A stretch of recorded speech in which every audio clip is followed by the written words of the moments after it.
राधे राधे प्यारे भक्त मित्रों, आज हम श्रवण करेंगे मंगलवार की व्रत कथा। मंगलवार को अंजनी पुत्र हनुमान जी का उपवास किया जाता है और भक्तजन सच्चे मन से पूजा और उपवास करते हैं, व्रत कथा कहते या सुनते हैं और इससे उन्हें हनुमान जी की विशेष कृपा प्राप्त होती है और उनके जीवन के सभी कष्ट दूर होते हैं। जो व्यक्ति हनुमान जी का व्रत रखते हैं उन्हें हर मंगलवार को इस कथा का पाठ अवश्य करना चाहिए। तो आइए शुरू करते हैं मंगलवार व्रत कथा।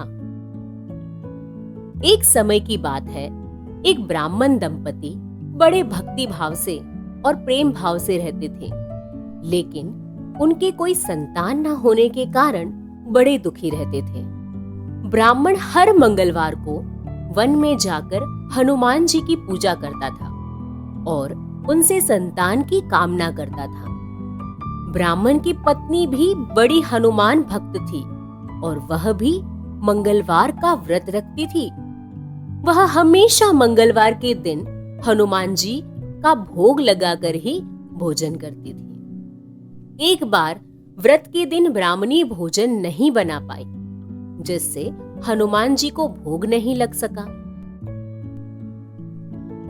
तब उसने यह प्रण लिया कि अगले मंगलवार को वह अवश्य ही हनुमान जी को भोग लगाकर भोजन करेगी। वह 6 दिन तक भूखी प्यासी रही और मंगलवार के दिन व्रत के दौरान बेहोश हो गई। ब्राह्मणी की निष्ठा और लगन को देखकर हनुमान जी बहुत प्रसन्न हुए और आशीर्वाद में संतान दी।